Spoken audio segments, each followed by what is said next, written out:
There we are. STL Sports Central, presented by DraftKings. The crown is yours. It's the Randy Karraker Show. Matthew Rocchio, Randy Karraker with you for about an hour and a half or so. And Bernie Miklasz will join us about a half hour in. Looking forward to that. 6 is a serious number. Wait, no. But so is 1 if you don't score any. Yeah, there you go. So we didn't get any 60-cent drinks from On the Run today. Not even close. No, that Jacob Mizrachi, he looked pretty good for the 5 innings that he was in. No hit ball against the Cardinals, and the Brewers beat the Redbirds by a score of 6-0. He left with right calf and quad cramping, which was probably a result of him tripping over the mound and twisting his left ankle. Although apparently it also, I think the Brewers say they're tacking it up to him sitting too long during their sixth run inning, and that kind of tightening things up, and then leading to the cramping that he got. So maybe if the Cardinals just would have held him, just would have held the Brewers to 3 runs, they could have, seen 7 scoreless innings. All due respect, but this guy is too young to tighten up when his team is. That's fair. He should be loose at this point, and he should have gone out there. He should have been able to. Well, I hate to say it, but he should have been able to finish his no-hitter. Just insane. I mean, in literally from the get-go, I was telling you beforehand, me and Stephen Carey did the post-game on Card Central 365 yesterday, and it was the second inning, and me and him were texting back and forth like, I don't know if the Cardinals are going to touch this kid today, and they did not catch up to him at all. The only hits came in to the relief pitchers, thankfully, after he had to leave, but God, it was a special performance from a Central Missouri kid, or I guess more so, born on the west side of the state, went to school in the central area, and has seen a fair share of Royals and Cardinals games. Now, here's the thing I was thinking about as he was doing what he was doing to the Cardinals last night. Mowing them down. The Pirates have Paul Skeens. The Reds have Hunter Green. Now, the Brewers have Mizrachi. Who do the Cardinals have? Who's the Cardinals' version of that guy? Is it Liberatore? Is it going to be Matthews? Yes. Is somebody going to come up and have a sub-2 earned run average for their first half dozen, 10 starts in the majors? I hope so, but it sure seems like these teams that have been so bad for so long, and not the Brewers, but the Reds and the Pirates primarily, they're actually doing a better job of drafting now than they did in the past, and they've got more talent. And Mizrachi, they have not developed a stud pitcher in a long, long time in Milwaukee. Looks like they have one. It was one of the top prospects in baseball that they called up to make his major league debut last night, and he was really, really good. Yeah, second-round pick from just a couple of years ago. That's a pretty impressive turnaround for development by the Brewers organization. And, yeah, he was pretty incredible, setting sites that the Brewers pitching staff has not been able to in this 21st century, in an era when everyone has at least somebody throwing 100. The Brewers had not until he came up. 102.2 was his 5th pitch of the night. That is the fastest pitch since they started tracking those things in 2008 from a Brewers starting pitcher. Still hasn't caught up to Jordan Hicks. There you go. And then 14 100-mile-per-hour pitches throughout the game is more than the rest of the Brewers pitching staff combined this season. So, I mean, when you ask, do the Cardinals have something like that? Are you talking about a young pitcher to get excited about? Or are you talking about a young pitcher to get excited about who consistently throws 100 as a starter? I'm not worried about the 100. I'm worried about getting guys out. A young pitcher to get excited about that you can say, okay, when he takes the mound, it's win day. Remember our old buddy Chris Rangio? About win day, right? And I don't think that, based on what I saw last night from Sonny Gray, just one game, but do you feel like, and weigh in here on the chat, do you feel like it's win day when you send Sonny Gray out to the mound? I don't. Not that I think they're going to lose, but I don't like when, and these guys are few and far between, right? When you had Chris Carpenter, you could plan on winning that game. I think for a lot of the time that Adam Wainwright was a Cardinal, you could plan on winning that day. Sonny Gray is really good, but I don't think that he's a win day guy.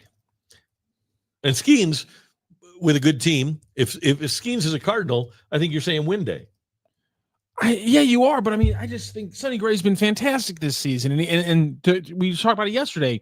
He's felt like the stopper for the Cardinals this year, and they needed him last night to do it. He had done it in 2 other instances in the last month or so, and he failed to do it. He looked a little bit off last night, and if you want to get into it, to his point, he felt a little bit off. We've seen already some interesting post-game comments from Sonny in the past, and last night, this hasn't been widely reported because it actually took me till I went through 4 gamers until I got to John Denton over at MLB.com, who actually had the quotes from Sonny Gray, and FanDuel Midwest didn't post them. MLB.com didn't have anything, but there were some odd comments from Sonny Gray, and this again is from John Denton's article on MLB.com from the game.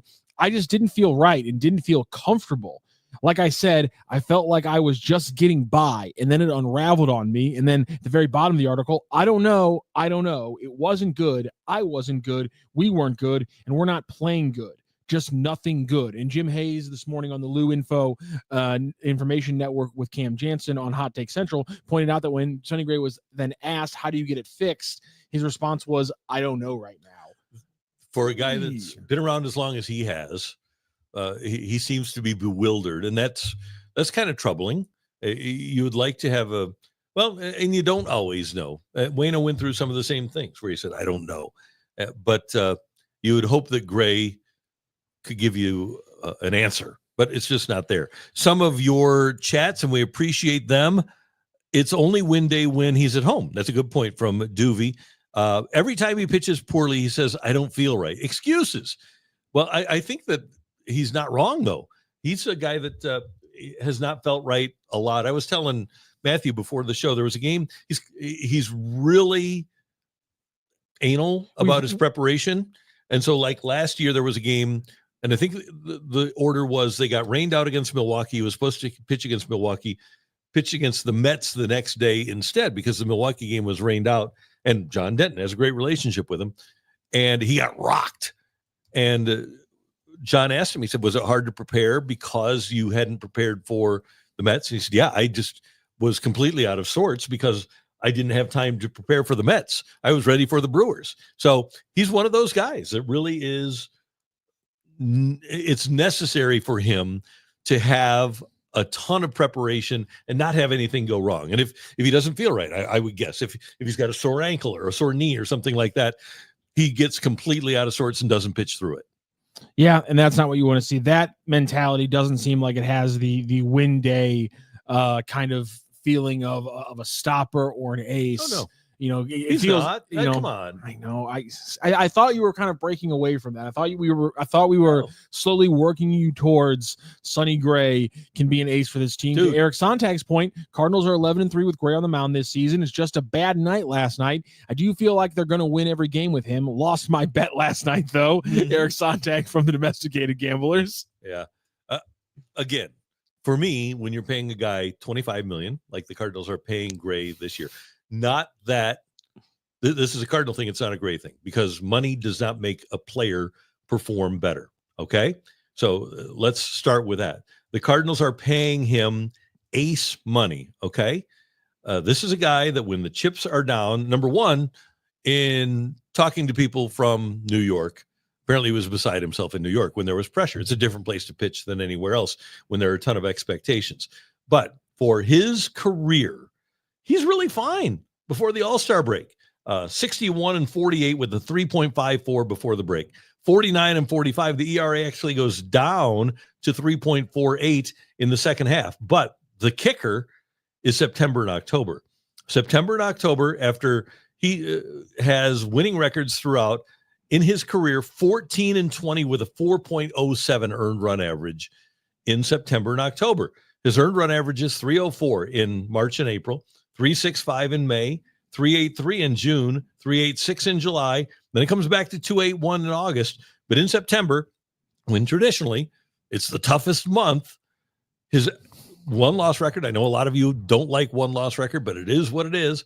It's 14-20 with a 4.07 earned run average.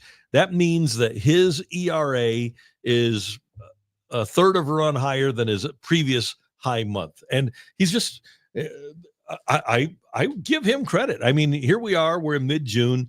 Sure, his record is only 15-16 with a 3.83 over the course of June, but he's 21-12 in May. He's 24-15 in July. he's a really good pitcher. But with that record that he has in September and October, there's a reason that he's not starting game one of playoff series for teams. And you might not agree with it, but Keith Adams says, Randy, love you, but this is a weak take. The characteristics of a weak take. Can we start this? No, can we start this? What? A take is an opinion. So I say that your opinion sucks. Okay. Well, I think a take is an opinion. It's not a fact. So I'm going with facts, but go ahead. Yes. Give me his facts. I think the reason why this is not a weak take, in my opinion, is that one, you've stuck by it. And two, you've stuck by it without being disproven in the long run by any kind of facts. And you use fact to create your opinion or take. And therefore, it's not a weak take because you refuse to let small sample sizes move you from the large samples that you're basing your take off of. And in my opinion, while you might not agree with what your supposition is from the numbers, you are using the numbers. You are not taking them out of context, in my opinion. And it is not a weak take. It is a strong take. So, I respect your conviction, sir. I appreciate that. And if you have facts to back up your opinion, I'd like to see them. I will accept any opinion. I'm not going to say that somebody has a bad opinion because it's their opinion. But I'll say they have a bad opinion. If you have facts to back up your opinion that Sonny Gray is number one, I'm fine with those too. Also, to your point, what I say, Mo got mad at me on the day the Cardinals signed Sonny Gray, right? Yes, because I said the same thing. And again, the context there was important. Good pitcher. It's a waste of money if you expect him to consistently be the stopper, the number one, the ace, not just in June, but in October. Well, and the bigger context there, why Mo got mad at me was because he didn't listen to the cut. It was on the radio. It was on 101 ESPN. And I said, look, if you're going to have the highest payroll in the history of your team and you're going to be 500, that's a waste of money. To me, if you're going to spend the most money that you've ever spent on your team, you should spend it to be a contender. And the Cardinals had signed Kyle Gibson, whom we love, Lance Lynn, whom we love, Sonny Gray, who we think is really good. We didn't know at the time. We knew the other guys. But I looked at that team as a 500 team. They won 83 games rather than 81. I still don't think that was a great expenditure of dollars to get where the Cardinals got. A couple of things here. Mason Windu says, pull up Gray's road stats as a Cardinal. First of all, don't tell me what to do. Second of all, so I did what you told me to do.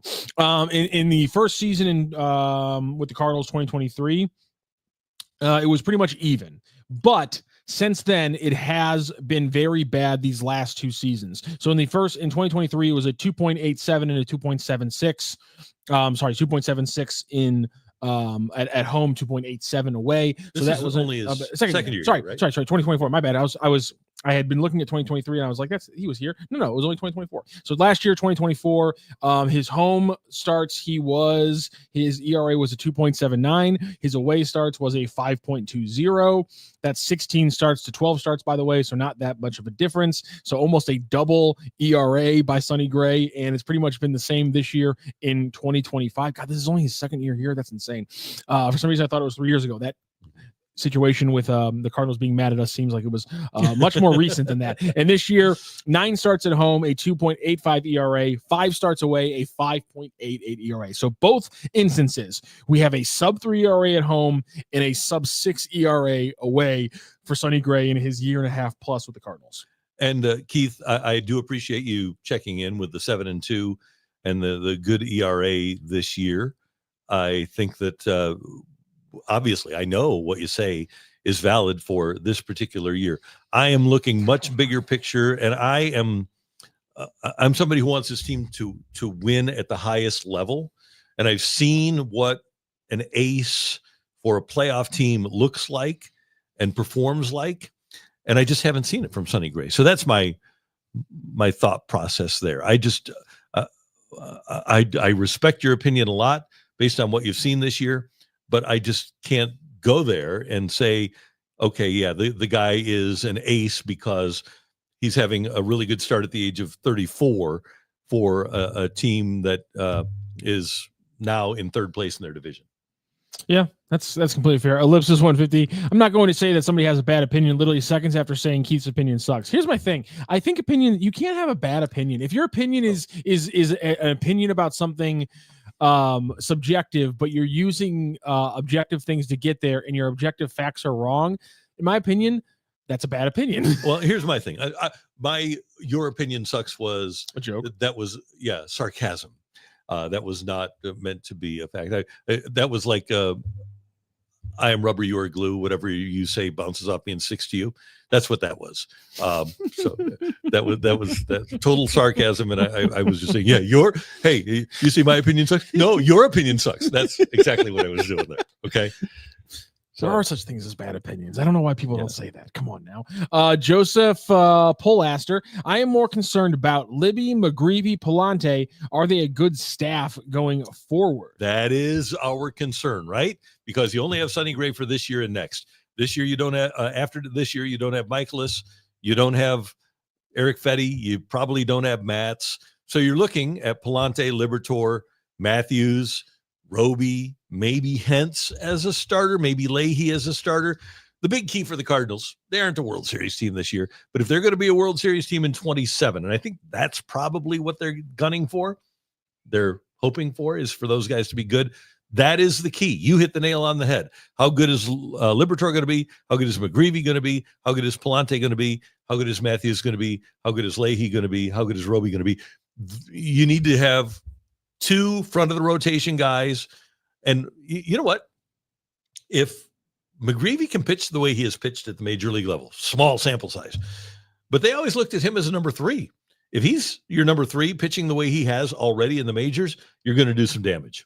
By the way, you changed your phraseology there. You said the Cardinals gunning for the World Series next year. Do you think it's like just bad form for a business in downtown St. Louis to be using that term? That's exactly what I was saying. This is kind of like a Washington Bullets situation. It is, totally is. Yeah. The Cardinals can't be gunning for World Series, guys. They got to be building for it. So okay, so here you got who's better. Okay, I'll ask you this. Weigh in here on the chat, okay? That's gonna really get me for a minute. Sonny Gray 7-2, and we're only going this year, okay? Sonny Gray 7-2 with a 3.84. Jameson Taillon 7-3 with a 3.48. Is Jameson Taillon an ace? No. Is he a number 1? Yeah. Well, I think he's the best pitcher on that team, but he's not an ace. Okay, thank you. So numbers very similar this year, and I think actually Taillon, he's had some really bad years. He's not what Gray has been for his career, but this year with that small sample size, he's better in his career. That's not bad. 78 and 56 with a 3.86. So maybe you do take that. I don't know. Sonny Gray in his career, let's go with him with standard pitching. Gray is he's played a lot longer, 118 and 96, 551 winning percentage, 3.52. Taillon, I don't have the winning percentage, but a 3.86. But anyway, it's I think that you can have fun with numbers, and I just go more with what the eye test is showing me. And again, I think Sonny Gray is really nice.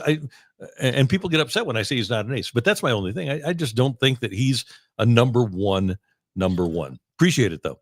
Saris broke down just like by hard stats the top pitchers in the league, and I think Sonny Gray came down in like the mid-20s. Mm-hmm. And I think Jameson Taillon was around there as well, and he was using advanced metrics like stuff plus, like literally things that try to equate like how if you're how much being a hard throwing 100-mile-per-hour thrower compared to just being like a crafty off-speed kind of guy, and Gray's in the mid-20s and starting in Major League Baseball. And I'll tell you this, in that ranking, if I'm having a game started, I'd rather have Gray start than Miklasz. I'd rather have Gray start than Palante.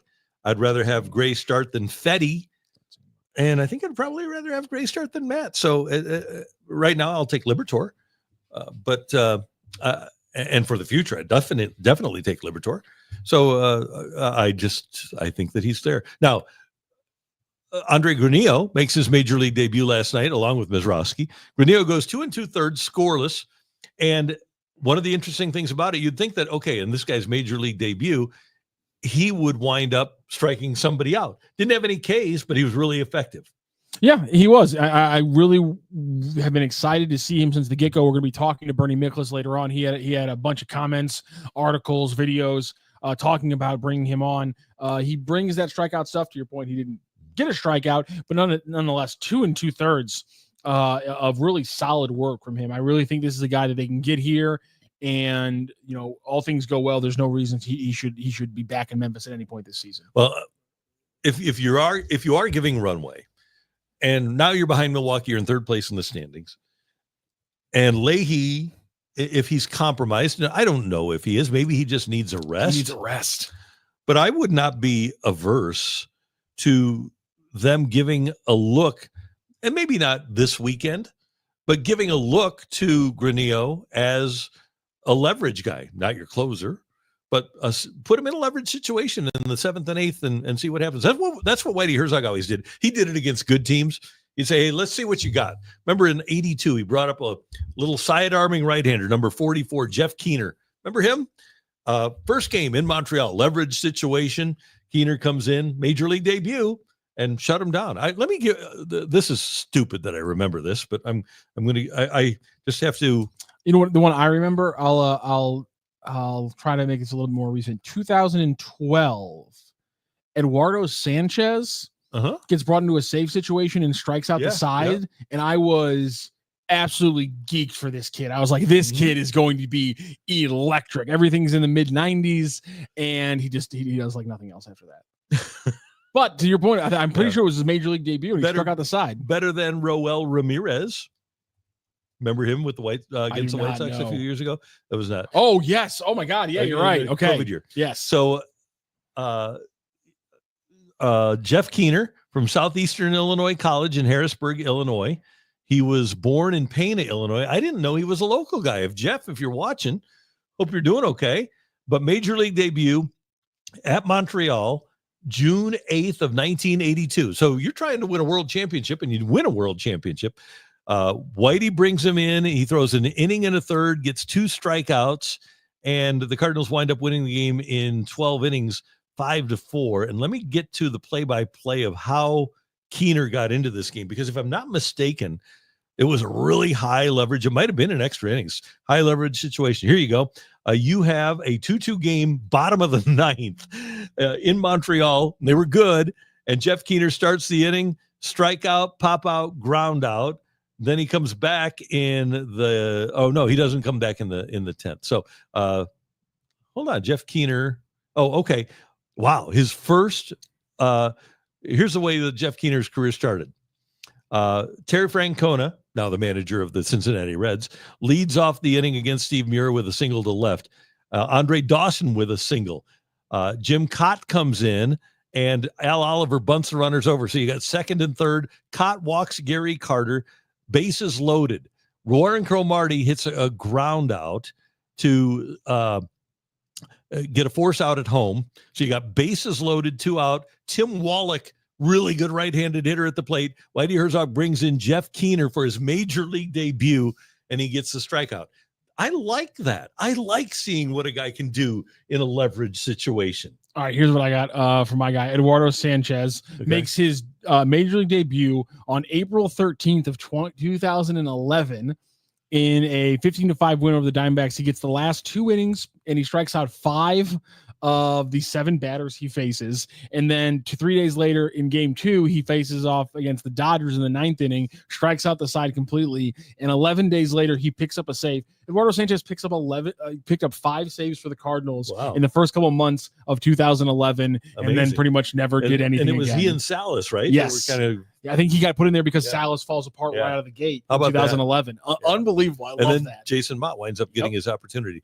Bach Hogg. Randy, who would you deem the least talented World Series team winner? I think, and let me just get back to it again. I think I'm going to go with the 1988 Dodgers. Ooh, wow. I don't think that Kirk Gibson won the MVP, but didn't have a great year. Okay. They had Oral Hershiser. Hershiser kind of carried them down the stretch. He had like 59 2/3 scoreless innings. Here's the lineup for the Dodgers. Mike Scioscia, 642 OPS. He was their catcher, 3 homers, 35 RBIs. Franklin Stubbs was their first baseman, 8 homers, 34 RBIs, 664 OPS. Oh my God. Steve Sachs was their second baseman. 5 homers, 57 RBIs, 668 OPS. Maybe not. Alfredo Griffin, their shortstop, had a 513 OPS, hit 199 on the season.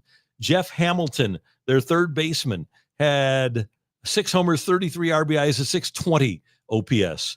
Gibson had an 860 OPS, had 25 homers, 76 RBIs. Not great. Wow. John Shelby, their center fielder, pretty good defensively, 10 homers, 64 RBIs, a 715 OPS. Mike Marshall, their right fielder, 20 homers, 82 RBIs, and a 758 OPS. Now, I'm shocked that 7-8 years later, baseball was struggling for eyes. Oh yeah, I was shocked that the league was in trouble after that. They had Good Hershiser, Lord. who was awesome that year, 23-8 with a 2.26. Tim Leary, remember him? No, I don't either. 17-11 with the 2.91. Tim Belcher, I liked him, 12-6 with a 2.91. And then Fernando that year, 5-8 with a 4.24. And Don Sutton was still on that team, 3-6 with a 3.92. Just not a very talented team. So Bach Hog, if you're going to ask me for my least talented World Series winning team ever, I am going to give you the 1988 Los Angeles Dodgers. And yeah, I'll take that. That's good. If you have if somebody else has a different opinion, I just that was the first one that struck me. But if you have a different opinion, I'd love to hear from you. That's insane. Yeah, who they beat? That's what they beat the A's. That was oh yeah, no wonder the Kirk. Yeah, no wonder the Kirk Gibson moment's so legendary. Yeah. I never realized how mid that Dodgers team was. And the only game that Oakland won in that series, McGuire hit a walk-off homer. It was a 5-game victory for the Dodgers. That's nuts. Oh my God. It's also crazy that literally I'm making jokes about how the league would go through a pallid period after that, and literally the guy who helps them out of it is already still playing the game. He's just not the name. Yeah. It's nuts. Adam Well, the 06 team was talented with at least 3 Hall of Fame players. They were just hurt. You are 100% right. You had Roland, who was injured in the first round of the playoffs, and he was never the same after he ran into Hee-Seop Choi. But you had Roland Yachty and Albert. That was pretty good, right? Winning in 06. And then you think about the 05 team that didn't win because you had Walker on that team too. So you had half of your starting lineup going to wind up in the Hall of Fame. Yep. Flight here says, let's not switch up on this team too quickly now. One bad stretch just as well could turn into another month of great baseball. I referred to them here on the graphic, Randy, as Chicken Littles, but I think there are some legitimate things to be worrying about after the last 2 weeks of Cardinals baseball. Yeah, I think it's fair. And the big thing is young players. Okay, I've seen one guy that made the adjustments as a rookie who never had a slump when he was a rookie, and that was Albert Pujols. Most young players are going to go through a down period. Most teams, because this is a large group of young players, are going to go through a period of time where they have their ups and downs. And I'm hoping that this team is able ultimately to make the adjustments. But if you want the primary reason that the Cardinals want to give these players runway, the Cardinals want to see these players play for 6 months and give them 500 at-bats, is because they want to see how the players handle adversity of having a down period and if they bounce back, because the only way you can find that out is by not benching them when they fare poorly. You've got to give them the opportunity to break out. And how far down the line have we gone where people have left St. Louis?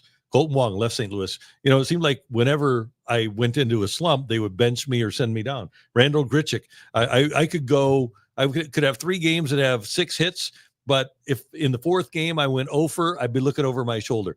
I think there needs to be a comfort level for baseball players to allow them to perform at their highest proficiency. I agree. And I think they're trying to give that comfort level. And I think you see it work with Jordan Walker. I think you saw it work with, consistently just staying with young guys like Mason Wynn and Alex Burleson, who had rough starts. Now, Nolan Gorman didn't jump on the chance last night against a hard throwing righty, but nonetheless, he's been great over the last 2 weeks. And that's really something you needed to see from him. And speaking of players we just mentioned, there's a chance that Brendan Donovan returns this weekend based on Ali Marmal's comments and Derek Gould's article on STLtoday.com. And Jordan Walker made his return last night at AAA. It was a shortened game as weather stopped them in the bottom of the 4th. Jordan Walker did get 2 at-bats. He had a strikeout and he worked a walk. All right. So we got some people coming back. We're going to talk to Bernie in a moment. But if you're looking for a great place for lunch, I was at Fenton Bar and Grill for lunch yesterday. Oh, it was sensational. And of course, I had their gumbo. I talked about their gumbo Thursdays. Next Thursday, head to the Fenton Bar and Grill and enjoy their gumbo. But I also had the fantastic Fenton burger. It was sensational. I didn't go with the wings yesterday, but I'm always feeling wings. And there you see them right in the middle. The Fenton Bar and Grill trashed wings are the best wings that you will ever consume. And there you see them being slathered with that delicious golden sauce. It is outstanding. I love the golden sauce. I prefer the ranch a little bit, but if you go with the golden sauce, you're going to thoroughly enjoy it. And if you want a great burger, they have great burgers at the Fenton Bar and Grill. I am really partial to their wraps. Their chicken Caesar wrap is wonderful. They have a great chef salad with delicious ham, perfectly seasoned smoked turkey. They have dazzling lettuce and onions, and you will love the chef salad over at the Fenton Bar and Grill. Don't forget to try that spectacularly golden brown toasted rav on the lower right corner either. It's really, really good. And don't forget Monday night, make plans now for Monday night from 5 to 9. You can come out to Fenton Bar and Grill and try those trashed wings, just 10 for $10. They want you to be able to sample them. 10 for $10 now when you head to the Fenton Bar and Grill on Mondays at 701 Rudder Road in Fenton, Missouri, just 2 minutes from the St. Louis Soccer Park. I love it, and you will too. I hope to see you there sometime. Stop by the Fenton Bar and Grill, and when you go, tell them Randy sent you. All right. We are going to talk some more baseball with our buddy Bernie Miklasz. One of the things that I wonder, and Bernie wrote about the struggles of Lars Nootbaar, and I want to talk to Bernie about this because if Lars Nootbaar is struggling, when Alex Burleson is hot, who's better between Alex Burleson or Lars Nootbaar? Is there an issue right now with leading off with Alex Burleson? I'm surprised that's the name that I heard come out of your mouth, because why wouldn't you just move Wynn up and put Burleson in the 2-hole? I like Donovan in my 3-hole, and I like to go left, right, left. All right, that's fair. I guess who you move over to 2-hole then? I still got Wynn in the yeah. So Burleson, Wynn, Donnie, Contreras, Herrera. Is that what we're thinking? Yeah. For top 5? Yeah. That's fair. Yeah. Just do you think there's a mentality aspect with batting a guy like Burleson there, who I assume hasn't done it very often in his baseball career? He's got all the attributes though, and this year he's doing everything that you need to do. His on base, and this is with a bad start, is 337. So he's getting on base. Lars is not getting on base at all. He's just in a funk. Might be a good thing for him to sit a game and just kind of take a deep breath and refresh himself. But in the month of June, and the month is not that old yet, but Burleson, 353 batting average, 395 on base, 471 slug, 865 OPS. And if you want to expand it a little bit and go to Burleson's last 28 days, essentially his last month, 324, 365, 471, 835 OPS. I just think that, and by the way, they aren't running at the top of the lineup anyway. Burleson has 3 stolen bases in limited playing time. Noot has 4 stolen bases, and Noot's been thrown out 3 times. Burleson hasn't been thrown out. Not that that makes a difference on this team, but with the way that Ollie likes to set his lineup up, I just wonder if Burleson is a guy that's even being thought about as a leadoff hitter. Are there any other candidates, or does the fact that you just need to have your 5 best hitters in those 5 spots limit any other configuration potential? Well, so many people are struggling, right? You aren't going to lead off with Contreras. Donovan could be that guy, and you could hit Burleson 3rd. But Donovan lead off Contreras. But Donovan is struggling. I would not lead off Contreras. I know that's been kicked around. I like that. I don't know why, but I like that. I just don't want to see the thing with leading off Wynn is I hate having back-to-back lefties if the other team has a good lefty in the bullpen. Yeah. Because that kind of gives them the opportunity. Arenado's not going to lead off. Lars is the reason that we're thinking about this is because of Lars' struggles. Victor Scott is struggling worse than Lars is. I'm not a Herrera leading off guy. I think Herrera, and I know that's been talked about on STL Sports Central, is leading off Herrera.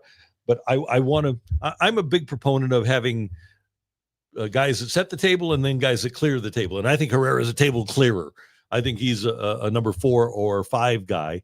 I don't see Gorman as a leadoff hitter. So through the process of elimination, I am going with Alex Burleson. If indeed I'm not going to have Noot Bar leading off, and I would not at the moment.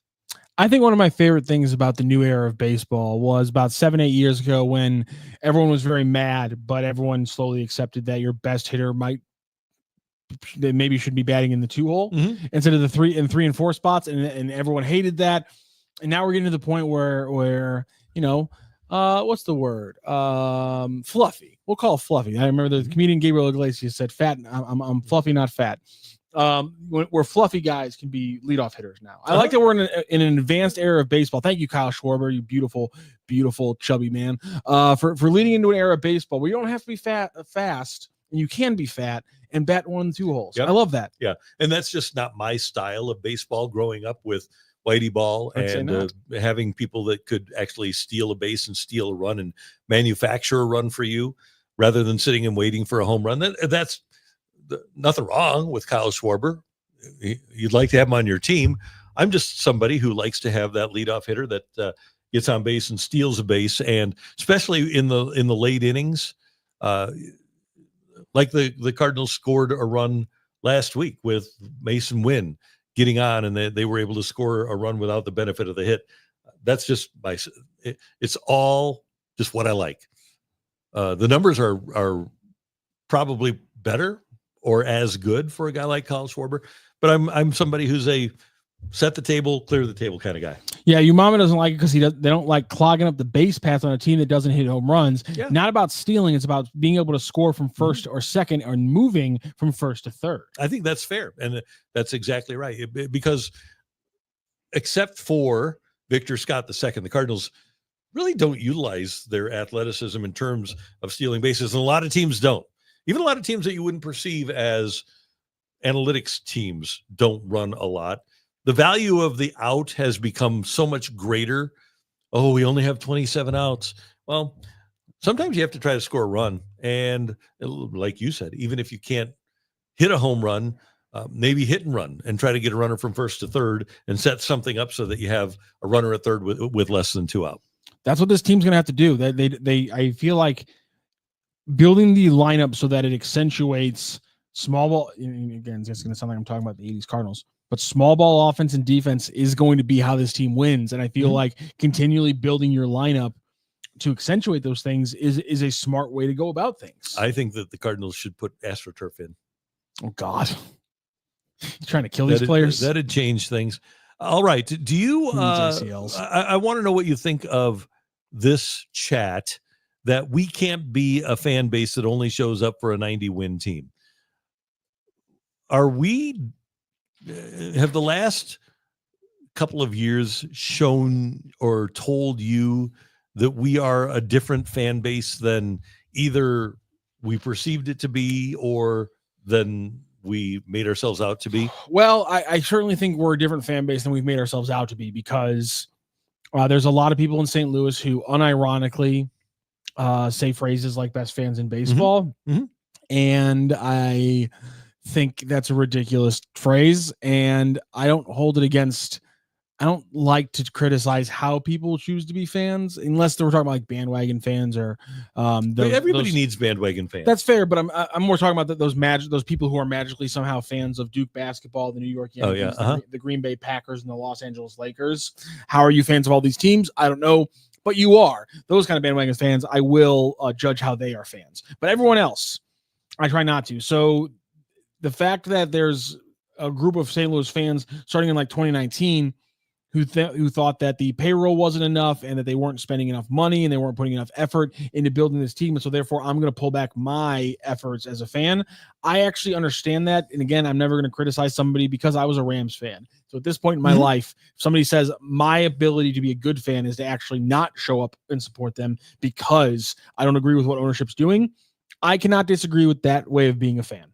And I think we there's now a group of people who have that mindset. And flights chat was, we can't be a fan base that only supports the team that wins 90 games. That's what the Pirates and Reds are for. But they have been consistently awful. Yes, the Reds haven't been to the World Series since 1990, and they won. That's 35 years now. The Pirates have had, I believe, 3 winning seasons since 1992, if I'm not mistaken. Those people have been driven into the ground by the team. Those are completely different situations. There are people that are tuned in right now that look at the Cardinals as a product unworthy of spending their money on. And who am I to determine what you think is worthy of spending your money on? Some people like baseball, like the sport, like the vibe around the ballpark, and are willing to spend money on tickets. Some people say, nope, I'm only going to go if I think that this team has a chance to be a contender. I get both sides of that coin. And I think one thing we've learned here is that there are a lot of people that if they perceive the product as not being good, we know this is a fact. They aren't going to spend their money on tickets. We also have a lot of really great fans that do show up. The Cardinals on pace to draw 2.3 million this year.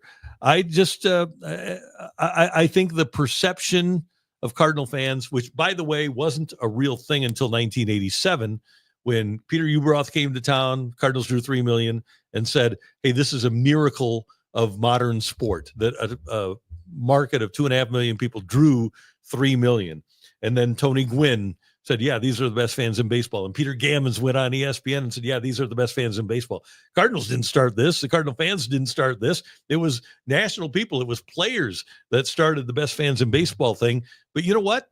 They've been to the World Series they'd had the best record in their division in 81, went to the World Series in 82, were in the race until September of 83, were in the race until September of 84, went to the World Series in 85, were bad in 86, and then went to the World Series in 87. That's going to help you become the best fans in baseball because you won a lot. And also, I think there's another aspect to this in this day and age. And this is somebody, I was a diehard football fan. That was the sport I was always the most obsessed with. And I remember people talking about a lack of Rams attendance in like 2013 and things like that. And for me, unless I was going to go cover the game, I would rather watch the game from home because just how I wanted to consume a football game, I got more out of the experience on television than I did at the game because of the angles, the replay, the analysis. For me, in the way I was a fan, and I was a diehard fan, you weren't going to get my money through ticket sales. And I think that's something that's also real now in sports, is that there are people who can support the team without giving them their money because of the ability to watch it on TV. And in some places, even if the team's winning, it's a better experience and obviously easier to afford just by watching it and staying away from the park in that way. This might be an unpopular opinion. And Leo, thank you very much for the chat. If I lived in STL, I'd be at games as much as possible to support these players.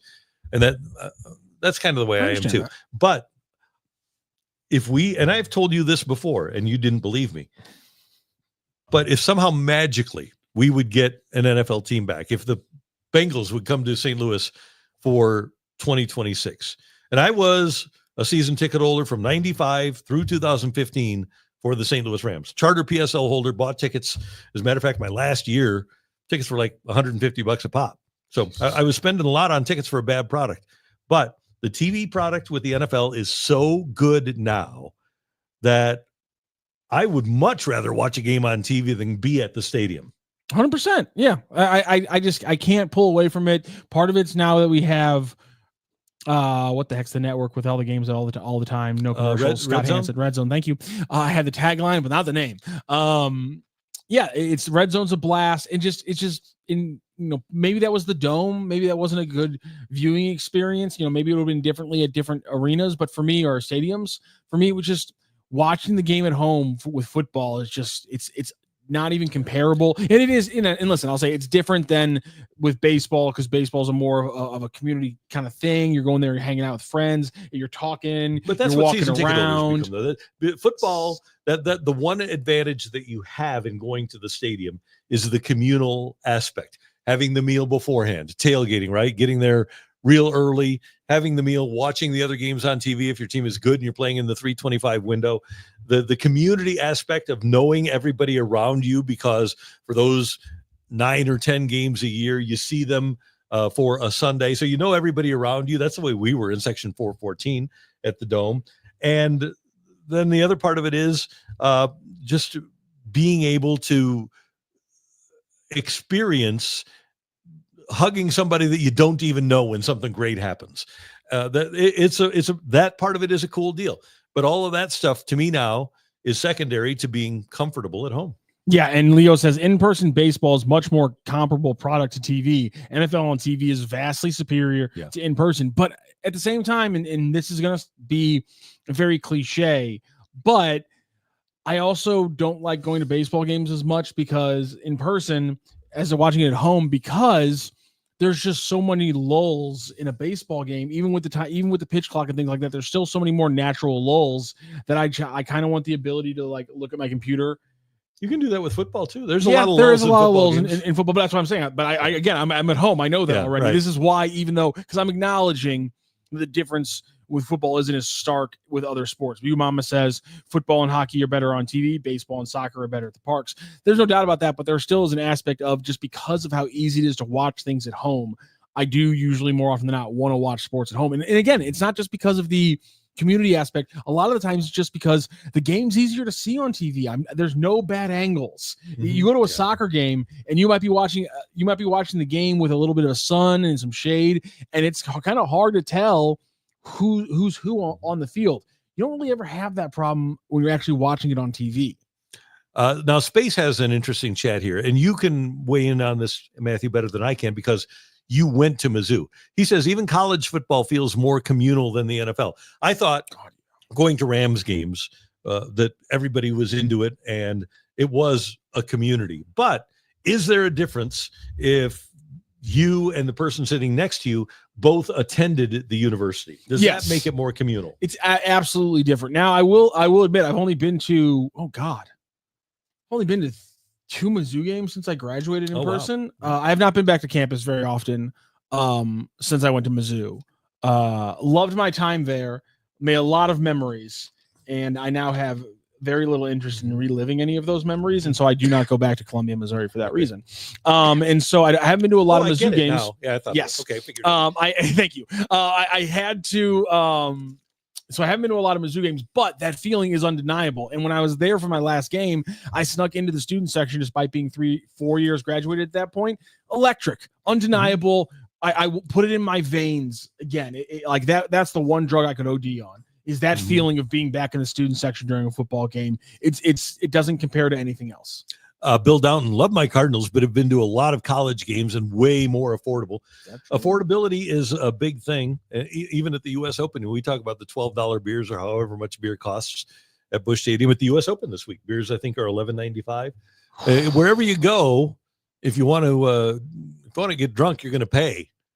And so that's another aspect to watching games, consuming games at home rather than being there. And oh, by the way, the Cardinals do have that $5 beer on Friday. Might be every day if you go up to the Budweiser Terrace. My thing about sports concessions right now is Arthur Blank broke my brain. I can't go to an arena right now and see a $7 soda when I know right now that if I was at the event in Atlanta, I'd be paying $3 for that soda. The fact that Atlanta found a way to do that has completely broken my brain going forward. And the fact that you can, and here I love Diet Dr. Pepper, willing to pay the price, drank it all. That's $3 at a convenience store today. But $3 for this versus $7 for a cup at an event. And you can't even get this, by the way, at Busch Stadium. Best soda ever invented. Diet Dr. Pepper? Oh, that's the best, yeah. Somebody told me the other day that they are obsessed with Diet Mountain Dew now.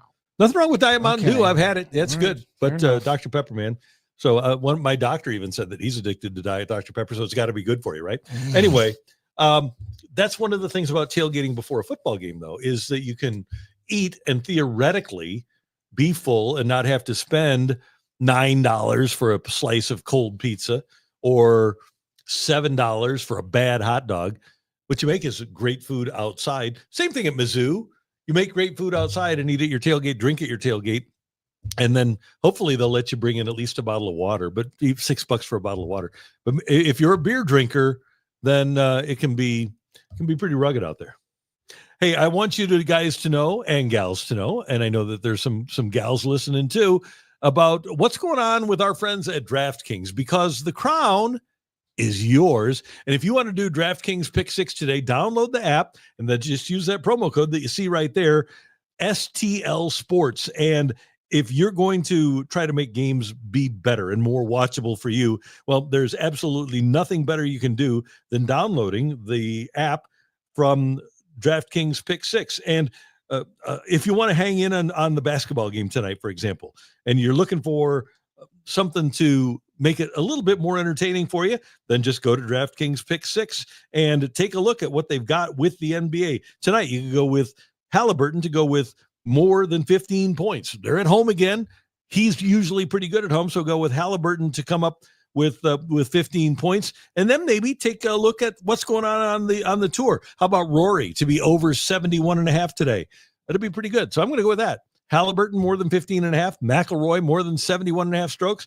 I've got a little pick 6 for me. It's a pick 2. You can pick as many as 6 with DraftKings Pick 6. Check it out. Download the DraftKings Pick 6 app today. Use that promo code STL Sports and get $50 back for the first $5 that you invest at DraftKings Pick 6. The crown is yours. Gambling problem? Call 1-800-GAMBLER. Help is available for problem gambling. Call 888-789-7777 or visit ccpg.org in Connecticut. Must be 18 and over. Age and eligibility restrictions vary by jurisdiction. Pick 6 not available everywhere, including New York and Ontario. Void where prohibited. 1 per new customer. Bonus awarded as non-withdrawable Pick 6 credits that expire in 14 days. Limited time offer. See terms at pick6.draftkings.com/promos. All right, Bernard J. Miklasz joins us as he does every Friday here on the Randy Karraker Show on STL Sports Central. There he is. Good morning, sir. How you doing? Good morning, and my sincere apologies to you and Mr. Rocchio, because I was doing my video for St. Louis STL Sports Central, and the process just took a little too long, and I underestimated how long it was going to take. So my apologies. I look forward to doing this with you every week. It's great. And yeah, the level of knowledge that you provide us with the videos is beyond anything else we see. So we appreciate it. And we're glad that you got that done so we can check it out at stlsportscentral.com. Bernie, we were just having a conversation and I want you to weigh in here because you have done a great breakdown of the struggles that Lars Nootbaar is enduring. At least for a while. Would you consider hitting Alex Burleson in the leadoff spot?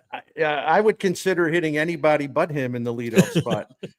By the way, thank you, Randy, because that gives me a quick chance to say my 24-minute video was on Lars Nootbaar. Okay, good. And how bad he is. And he's been bad. And raising a longer range question, which is if you're Chaim Bloom, who's taken over after this year, Lars Nootbaar is not a kid.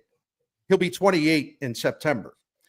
He'll be arbitration number 2, arbitration second next year, arbitration 3, third in 2027, free agent 2028. If he can't become a more consistent player, let me throw a question to you guys, because this is one of the questions I asked.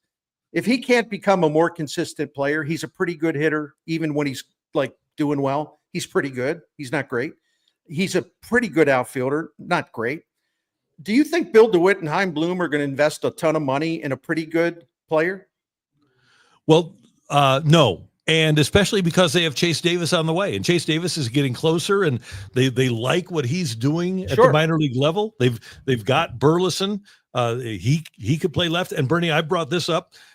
If I'm the Cardinals and I'm looking for a spot for Ivan Herrera to play, I'm going to spend my offseason trying to get him to play left field. So I think you have a ton of options out there that will be less expensive and more effective than what Lars Nootbaar has shown himself to be. No, you're so right. And, you filled in one of the blanks because, one of the things I didn't get to is like, okay, what corner outfielder types are on the way or who, and I didn't even get into that. So thank you. You nailed that. The one thing I do think is, looking ahead a little bit when we talk about, well, who can bat leadoff ideally for the Cardinals. I love Mason Wynn, but unless something has changed from last year, I don't know that he's got what you want as a leadoff hitter because his on base percentage as a leadoff guy is really, really, really low. Mm-hmm. And he's not an effective base stealer. I think that'll change over time. And so I started thinking, it's like, do you put Donovan there? You know, you mentioned Alex Burleson. You know, there's other guys you could look at, but you know who I'm looking at? And by the way, before I tell you what I'm about to say, and this, I did put this in the video, I am not confining this young man to the leadoff spot, because with the kind of hitting ability he has, JJ Weatherholt could hit anywhere. In fact, he would, if he was on the on deck circle, he would hit 300. Okay. But JJ Weatherholt is an absolute on base percentage machine. I mean, like let me see real quick, 426 on base percentage in the minors, but this year at AA, 439. In his last 16 games, his on base percentage is over 500. He's going to be knocking on that St. Louis door next year, maybe later this year. Of course, unless the Cardinals are incredibly stupid and block him. And by the way, I never know what to expect anymore. I think Chaim Bloom's going to be a lot smarter. But anyway, they're going to have options for leadoff real soon, that aren't on the team now is what I'm trying to say. No doubt. And Bernie, you look at a guy like Scott, who I think we can all agree for the first, what have the Cardinals played? About roughly 60 games. Scott has played 64 of the 66. He was really good for half. He's been really bad for half. Still has an on base of 329. If he figures things out and Victor Scott is getting on base 36% of the time, then to me, that's your guy. Yeah, I think so. And I think that's another great point by you. But I wouldn't rush him into that. No, and you're not saying that. I wouldn't rush him to that, because he's still developing and they're throwing him all kinds of junk. And you know what? He's already seems to be adapting, as Ali Marmol predicted he would. You know, they're spinning him, is what Ali Marmol told me last week. And so Victor Scott's one of the smartest players they have, and then he will make those adjustments. Why do we know this? Well, look at the adjustments he made going into this season. We've been talking a little bit today, obviously 5 straight losses for the Cardinals. People are starting to freak out a little bit. You've been kind of probing into the cracks kind of forming for the Cardinals. Are there some legitimate reasons to worry about the Cardinals over the last 2 weeks? Well, the starting pitching's fallen apart. There's no other way to put it. I felt good about the game last night because, Sonny Gray's been outstanding, especially as of late before last night. And Eric Fetty's been fine as of late, but all the other guys in the rotation have been struggling, and they won't give Michael McGreevy a chance. And more on that in a minute. But the Cardinals starting pitching, not only just the last 13 games where the team is 4-9, but it even goes back a little farther than that.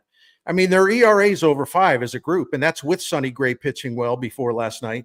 And it's one of the worst in the major leagues. And it's the cracks are showing. And one of the reasons is because they don't strike people out. I mean, Sonny Gray's the only real strikeout guy they have. So when you don't strike people out and you don't have the high swing and miss, the ball's going to be in play a lot. And, over the last month or so, the Cardinals have had more balls in play hit against them than any team in the majors. Now, if the hitters are hitting it right at your fielders, or your fielders are positioned positioned correctly, they'll provide protection for your starting pitchers. But sometimes that just not happen. When you have this proliferation of batted balls in play because these guys can't get any swing and miss or strikeouts, the luck is going to turn against you. And the luck has really turned against the Cardinals pitching staff. And I had some guys say, well, don't make excuses for them. I'm not making excuses for them. They over the last month or so, they got the worst strikeout rate in the majors. They're striking out like 16%. And when you strike out only 16%, the ball is going to be in play a lot. So if you don't have authority to control the hitters by striking them out at a reasonable level, the ball is going to be hit into play and it's going to be going everywhere. And you're leaving yourself very vulnerable to a lot of hits and a lot of runs. That's all I'm trying to say. That this whole Cardinals rotation is predicated on pitching except for Sonny Gray, pitching the contact and letting your defense take care of the rest. But you can only go so far with that when they can't miss bats. And Sonny Gray, I felt good about last night because, well, Sonny Gray's the one guy who'll go in there and, take care of business. Well, geez, where did that come from? Awful. Well, you know what? It's interesting, though, to look at starting pitchers because he had been so good his last 4 starts. But if you go back and even if we look at the best of Chris Carpenter month by month, and what I love about St. Louis is that we zero in on every game. We react to every game. But baseball markets don't do that. But if you go back and look at Carp, Chris Carpenter would have a bad start a month. He would go, the team would go 20-10 in his 30 starts. And usually, Bernie, there were 5 or 6 clunkers that he had there. I think last night was, it was 2-pronged. Number one, I think the Brewers are playing really well right now, but I think Gray was probably due for one of those too. Yeah, he is. He was. I'm sorry, Randy. And for some reason, the Brewers are one of those teams that give him a hard time. But you know what? The Brewers give everyone a hard time because every year we all underestimate the Brewers and they just kind of sneak around. And you're like, whoa, wait a minute. They were bad this year. What's happening? They're so smart. The front office is brilliant. The manager's smart. The players are smart. And let's talk about the front office being smart. So the Milwaukee Brewers, despite having 10 starting pitchers on the IL this season, a couple of them are back, right? And missing all kinds of games. They had 10 starting pitchers on the IL. Or actually, I think it was 7, but 10 overall. 7 starting pitchers on the IL. You know where they were going into last night? They were second in the National League for starting pitching ERA. That's with 7 guys hurt, including 2 or 3 guys that were going to be in their rotation who are not yet in their rotation. They were second in the NL in starting pitching ERA. One of the guys that was doing a good job before he pulled a hamstring was Aaron Savali. Is that his name? Yeah. So he came back and he pitched a good game, and his ERA's fine. It's like 340 or 345 or so. So guess what happens?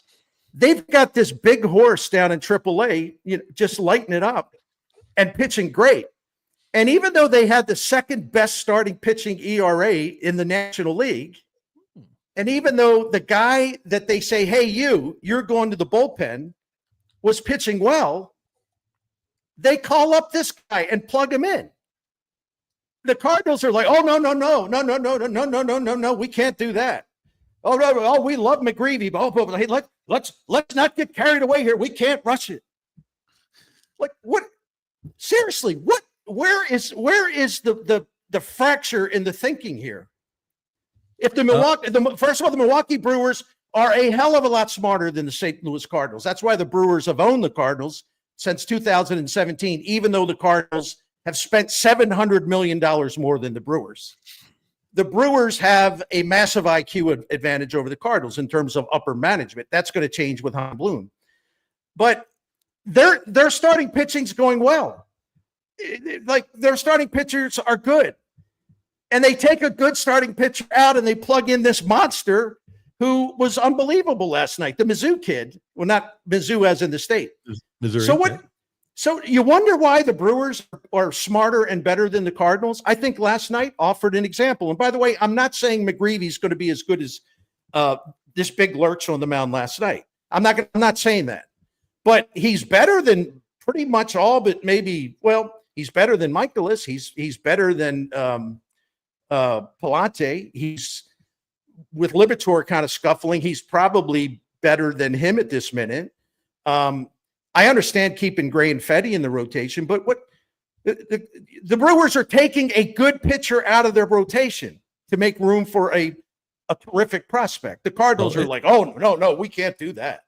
And here's the other thing, Bernie. The Brewers have bought in. They've traded Savali to the White Sox, and they get Andrew Vaughn back. Andrew Vaughn has had seasons of 17, 21, and 19 homers in the last 3 years before this year. Not hitting very well this year, but he's 27 years old, and he kind of fits the mold of what they've done over the years in Milwaukee at first base, right? The Rowdy Tellez types.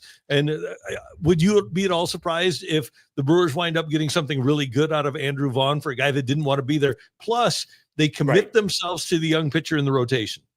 I would listen, anything that works for the Brewers, none of it would surprise me. And like all teams, not every move works. But, it's kind of crazy. Like, for example, they traded Devin Williams because he's in his walk year. They traded him to the Yankees, and Devin Williams can't handle New York. He felt at peace in Milwaukee. But, okay, they trade their closer, and they've been trying different guys out at closer, okay? But here we go again with the Brewers. The amazing thing about that is the Brewers have a better save percentage than the Cardinals do this year. That's after trading one of the best closers in the game. Oh, we can't trade Ryan Helsley. Oh my gosh, no, we cannot trade Ryan Helsley. You can't? And to your point, they also, Savali, one of the bigger price tags in their pitching staff as well, $8 million, tied for one of the highest salaries as well. They do it efficiently, and they move on when they need to. The Cardinals did make a move we liked, a move that you were talking about a lot. Yeah. We finally got to see Andre Granillo, 2 2/3, no strikeouts, but a solid outing. Why are we so pumped about finally getting to see Granillo, Bernie? Because again, the Cardinals themselves, the front office says this, Ollie says this, listen, hey, let's face it, we don't have a lot of strikeout punch, and not the starters, not even the relievers other than Helsley. Kyle Leahy did for a while, but his strikeout rate has fizzled. So they don't strike people out in the bullpen except when Helsley's pitching. And by the way, his strikeout rate's dropping too, and his walk rate is increasing. So when you walk guys, it kind of defeats a lot of the strikeout power. But anyway, the thing about Granillo down, first of all, he was a draft pick. So you think they would want to say, well, here's a guy we believed in, see, we found a guy. Mm-hmm. They didn't even have him on the 40-man roster. And he was going nuts in Memphis, where he had like a 185 ERA, and he had a strikeout rate of 40%. And like his last 10 games before he got here, his strikeout rate was like 46%. How many weeks were going to go by before they would just say, we don't strike people out, and we're going through relievers left and right. We've used and I'm being exaggerating on purpose here. We've used 68 relievers so far, right? And boy, if we could only find a guy who can strike people out, wouldn't that be nice? He was in Memphis for you, and you ignored him to call up all these bums, okay? What is wrong with these people? Bernie, it's interesting, and this has been something that you and I have talked about over the years with the Cardinals. You used to call them the Fabergé eggs, and it applies to the entire 40-man roster. I don't think there's a franchise in baseball that has more difficulty manipulating the 40-man roster and getting rid of dead weight than the Cardinals. This guy that they just got rid of is, I'm sure he's a friendly sort. I'm sure he's a sweetheart. But Ryan Vilade had proven that he wasn't a good major league player, and they're so protective of the guys on the 40-man. Sometimes it's difficult to understand. It is. And then listen, I understood why they wanted Jose Barrero. Don't get me wrong. I mean, he was a former number one prospect of the Reds, and he obviously is a tremendous athlete. He looks good in uniform. He's fast. He can play second, short, center field. So they said, we have found out he can't play center field. but since May the 6th, Randy and Rock, since May the 6th, he has started 2 games, both in center field. What is his purpose here exactly? Seriously, what? And he's hitting 150. What is his purpose? Bernie, he's Miguel Mejia. Hey, where is his number on our countdown? I got to look that number up. We got to get him in there. So that he is my favorite obscure cult hero Cardinal. Rick Hummel and I were covering that game in LA, and he just kept like he's running, and he sees an opening, and the third base coach is saying no, stop. Mm-hmm. And he runs through the stoplight, and he scores the winning run on this like Enos Slaughter type dash to home plate, which was crazy because we were all thinking, what is he doing? There's no chance. So he scores the winning run for the Cardinals. And it's like the only thing he did in the majors, but it was one of the most exciting things I've ever seen. I'm serious, for like one moment. It was amazing. Yeah. So if you aren't aware, Miguel Mejia was a Rule 5 choice of the Cardinals in 1996 in Tony's first year here. And we talk a lot about the 25th or 26th guy on the roster. Miguel Mejia was with the Cardinals for the entire season, day 1 to game 162. Right. And he played in 45 games. He had 23 plate appearances. He scored 10 runs. One of those Bernie just described, it was his only real highlight moment in his career. And God. he had two runs or 2 hits in 23 at bats, and he stole 6 bases, got caught 3 times. And he never played. They take him as a Rule 5, and he almost literally, not completely literally, but almost literally never played. But the one time he did was when he ran through a stop sign to score a run in LA and win a game for the Cardinals. I don't think I've ever seen a negative 54 OPS plus. Yeah, there you go. So here's a postscript to that. All right. I'm pretty sure that was a Friday night, but don't hold that against me. So Commission and I get our work done, and we head back to the Cardinals hotel, or I don't know if it was in Pasadena at that time or downtown LA. I think it was still in downtown LA. It had a nice hotel. So LaRussa, he didn't hang out at the bar that much, but we just happened to notice he was at the bar, and he kind of waved us over just to say hello or whatever. So we go over there, and I thought, well, I'm going to have a little fun with Tony here, Rick. And he said, okay, go for it, Buster, as he would say. So I said, Tony, tonight was a very special night. Let me tell you why. Miguel Mejia will carry this ball club. It all started tonight. And he looked at me, and I thought he would get the joke. He looked at me and said, well, you just got here. Have you been drinking? How much have you had to drink tonight? I said, nothing. I wanted, and he got it. He laughed, and he said, that was pretty damn cool. That was cool. You know what, Bernie? He said in the dugout, we were all screaming like, "What is he doing? No!" And then he scored, and then they're all going nuts after that. I have to take a turn here because you mentioned a little substance abuse. Also, a little bit earlier, you uttered the phrase, "Wouldn't it be nice?" And I saw your post the other day when the Beach Boys' Brian Wilson was announced that he passed away.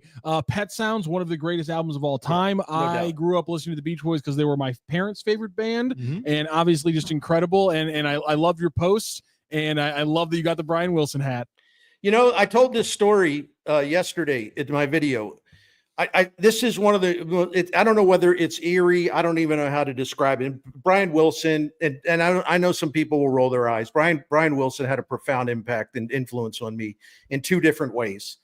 Growing up in Maryland, and 90 minutes from the Atlantic Ocean, which is not the Pacific Ocean, but still you can surf it. I spent 3 consecutive summers at the beach, and all we did was blast Beach Boy music. And of course, and we had parties, and we had such great parties at our house. It's like 9 or 10 guys living in one house. And we had a very charming female company that would come by. Right. So we had a deck party one night, and we're cranking Beach Boys. Right. And again, keep in mind, I'm like 19 years old or something.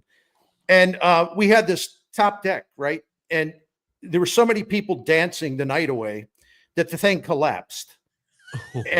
And no one got hurt, so I can laugh about it now. But I said, what the hell was that? Because I was inside spinning the records, and there were records at that time. And the deck collapsed. So we would surf and boogie board. We'd go on surf trips in North Carolina where the waves were good. And the Beach Boys, their surf music was an inspiration for that lifestyle. Now, as I got older, the Brian music, the Mozart part of him really kicked in for me big time, starting with Pet Sounds, which is just incredible. There are days I'll listen to that and I can't, I get tears in my eyes. And having suffered from depression and some other, mostly depression, some of the stuff is so relatable to me, but it also gives me inspiration. And I always share this stuff. I've got nothing to hide. So part 2 of my love for Brian Wilson was based on his more spiritual music, his deeper, more serious music, plus all the hell that this guy went through too. Mm-hmm. He really is a genius, but I was very sad the other day. But if I can tell this story real quick, if you don't mind. Absolutely. So last week, I would say, it's less than 2 weeks ago, I got an urge to buy a Brian Wilson hat. I was listening to Pet Sounds and some other things a lot. And I'm like, I don't have anything, I want something where I can look at it. Just remind me of Brian Wilson. I felt this urge, and I was like, no, I'm going to do this. And I bought a hat. It's $38. This one you saw, it's in the Pet Sounds colors. So I bought it, and it arrived on Tuesday, and I was really excited. It arrived Tuesday. So I said, I'm going to wear this thing when I do my video tomorrow. And I wore it on Wednesday's video, and I do the video, and I get off. I finished the video. I check my email, and there's a real dear friend of mine who wrote kind of like his thoughts on Brian Wilson passing away. And very, very smart guy who understands music and everything else. And I'm like, what? He passed away? I mean, I put that hat on and did the video and ordered the hat, put the hat on, did the video. I had no idea that he passed away. And I don't even know what to make of that. That kind of blew my mind, so to speak. Right? That's crazy. It is. And I explained that yesterday. And my friend who had sent me the email, I said, what does this mean? I normally don't get freaked out by stuff, but what does this mean? And he said, it means like, well, this man's music spoke to us no matter where we are or how old we were. And listen to you, his music speaking to you now that he's even in the afterlife, it's still speaking to you. And I said, you know what? I'll take that. I'll take that explanation. So anyway, thanks for bringing that up, Rock. And there is a great movie called Love and Mercy about Brian Wilson.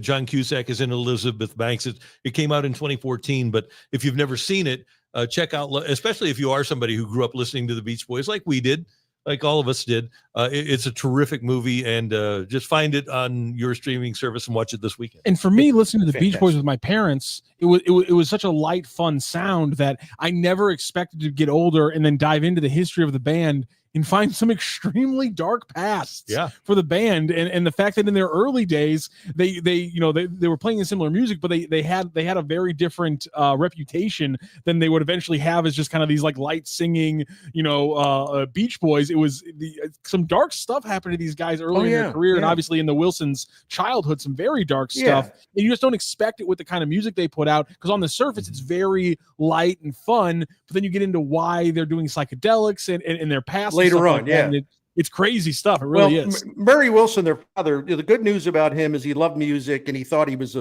songwriter or whatever. He flattered himself, but music was so prominent in the Wilson house that Brian caught the bug.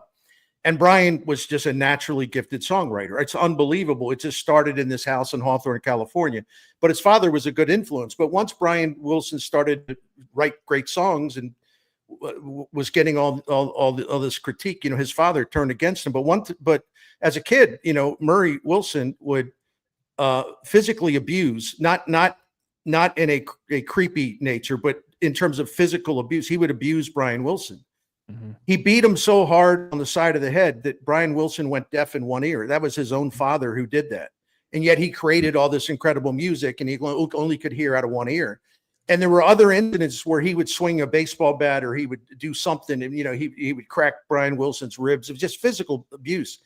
So the song that may be my favorite song, because I think it's the most spiritual Beach Boys song, is In My Room. And when I used to really suffer through some things, and I'm doing better now, but the In My Room song was something that just kind of provided incredible peace, because I could just listen to that and say, there is a sanctuary, there is a place where we can all go and get away from, and it's just our space. And I can be at peace and be quiet and think about everything. And, so that song was written in large part because of the physical abuse and the horrible things that he went through as a kid, with his father beating him up all the time for no reason.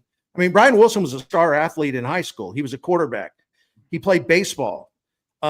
He wasn't just some creepy dude who sat at the piano. I mean, but his father, ironically, the pressure of songwriting and keeping that hit factory going for the Beach Boys, when Brian Wilson wanted to spread his wings creatively, and Mike Love and some others were just said, Brian, you're losing your mind. We need more hits. We need more beach music. He wanted to expand artistically. And the fact that the band sort of rejected him during that time, that was a mental blow to him, emotional blow, just like his father was. So that's why that movie, Love and Mercy, is outstanding, and two great performances in there. But not only, and for people that already know Pet Sounds, you have to listen to Smile. It was called Smiley Smile, and it was his unfinished masterpiece that literally, he got so frustrated because his bandmates hated it, and he drove himself crazy trying to make a perfect album, that he just took it and put it in the vault, for, I don't know, 20 some years. And in the early 2000s, these young musicians kind of inspired him to finish the album. And he said, no, that's in the pit. No, it's great. We've heard the tapes. It's great. we'll help you. We'll do anything you want as far as the music. And if you want to take 12 hours, 15, 18 hours trying to do one song, that's fine. We'll be in the studio the whole time with you. So he resurrected Smile. And listen, it's weird in places. The whole it's a concept album, but it's got some incredible songs on there. Including Good Vibrations. Yeah, that's just a little one, right? And Surf's Up and some others. That album became his final triumph. And I went to the show in St. Louis where it was the Smile show, where he did the whole thing start to finish, and then some of the Beach Boys hits. And Randy, and Rock, this too, man. I've been to so many concerts. It's ridiculous. That was easily like the top 3 shows I've ever seen. Really? Brian Wilson was brilliant. The band was brilliant. Everything about it was great. And I just, it was one of the best nights I've ever had just going to that concert. So, if those of you who want to be adventurous, check Smile. You'll hear whistles and you hear these typical Brian Wilson sound effects, and you're like, what are those sounds? And that's the mad genius, man.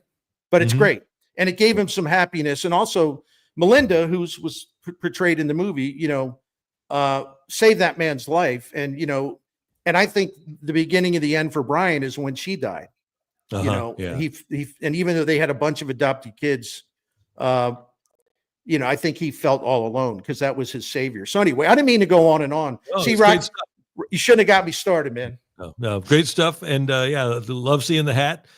Bernie, have a great weekend, great sports weekend with the U.S. Open. We've got Cardinal baseball on TV throughout. We've got NBA finals. We've got Stanley Cup finals. This is one of the really fun sports weekends of the year. Yeah. How about the Oilers last night? That was nuts. That was amazing. It was really a great game. Just pull the goalie. You're fine.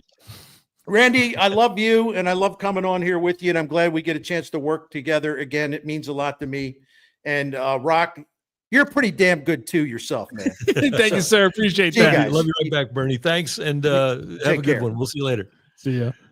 That is our good buddy Bernie Miklasz here on the Randy Karraker Show on STL Sports Central. Oh, by the way, subscribe to our newsletter. Just go to stlsportscentral.com and to sign up for the newsletter, subscribe to our YouTube channel. You got to do that.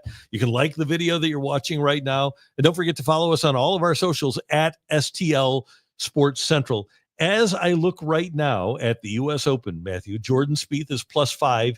He would not make the cut. Patrick Reed, despite having that double birdie or double eagle yesterday, also called an albatross, he would not make the cut at the U.S. Open.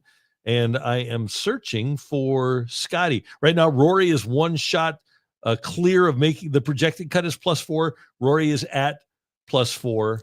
Yeah, and Scheffler is at +4 also. So I did see. So Scheffler could easily miss the cut at the U.S. Open too. Somebody aced, which is insane to me. It was the 289 yard. Yeah, Perez aced that hole.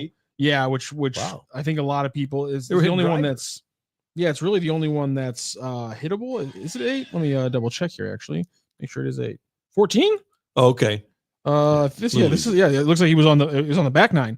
So somebody aced. So the course is being a little bit more forgiving at the same time. I also saw Justin Thomas lip out from 3 feet twice on the same putt to finish with a triple bogey on a hole. So yeah, it's still the U.S. Open, ladies and gentlemen. Yep, no doubt about it. Hey, we have Cards Central 365 before and after the Cardinals Brewers game today, and STL Sports Central post-game shows are brought to you in part by Hot Shots. They invite you to come out to their St. Charles location or any of their locations anytime to celebrate their 35th anniversary. Congratulations to Hot Shots on those 35 years. It's St. Louis's home for all the games all the time since 1990.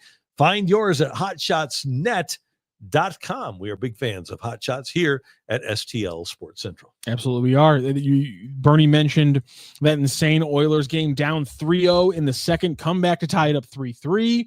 Then they take a 4-3 lead. Then 20 seconds left in the third, the Panthers tied up at 4, and then Leon Draisaitl another overtime goal, and things are knotted up at 2 games apiece. 4 overtime goals for Draisaitl in this postseason, 7 in his career. And now going home, because it sure looked for all the world last night like Florida was going to take a 3-1 lead in the series and be in really good shape. Now 2-2 going back to Edmonton. And last night, Connor McDavid did not have a good game. So he's due for one. Now I wonder what happens tomorrow night. And by the way, the NBA tonight will be interesting. Will Tyrese Halliburton be able to replicate his Game 3 performance in Game 4 tonight in Indiana? I really hope so. By the way, are you at all aware of Tyrese Halliburton's nickname? No, what is it? It's interesting. We can say we're on the internet. It's Halliban. Oh, really? That's an and there's one. Yeah. and what it has led to is, I'm not going to put this up on the show, but I will show you, Randy. Okay. Because I don't want to put, what it has led to is that there's a Photoshop going around where, you know how people like to kind of put people's faces on other people's I see. heads now. Yeah. So there's photos going around about Tyrese Halliburton. Okay, Halliban. Where the nickname is Halliban, and he had 22, 9, and 11, and in game number 3, as the Pacers took a 2-1 lead, and just, it's insane to me that this is where the fandom is taking it. But if you're on Twitter during an NBA game, just type in Halliban and have some fun at people. This is exactly your kind of humor, by the way. This is exactly your kind of humor. Death to America. Oh, God. Yeah, just think about it that way. Apparently, somebody was pointing out that right now Netflix put out a recent documentary about the hunt for a certain 6 foot plus terrorist. And one of the things is that he used to walk back and forth on the phone outside of his Pakistan compound, to the point where his nickname to some of the American intelligence agents who were watching him was the Pacer. Oh, interesting. It's ridiculous that it keeps happening this way, but I'm happy it is. I kind of hope the Thunder even up at 2-2, because I just like these games going back and forth. But at the same time, with how well they played at home, and I just think that if the Pacers take a 3-1 lead, we're still going to get 7 games. So I kind of hope that's what happens. I agree with you too, on that, no doubt. Mason Windu, what do you know? Just got on Hot Shots website. They have locations in Ohio, North Carolina, and Arkansas. I didn't know that. To be honest with you, I didn't either. Yeah, they're all over the place. Pretty cool that you'll be able to go to wherever you go for your vacation, whether it is Ohio, North Carolina, or Arkansas. You'll be able to head to a Hot Shots location near you. Play DraftKings Pick 6 in a lot of those states too. Yes, you can. Pretty cool. All right. It is a great sports weekend. We hope you enjoy it. I think we're going to spend a lot of time indoors because we're supposed to have rain. Let me check the first alert for. Is the City game potentially in danger over the weekend? Don't they play in the rain?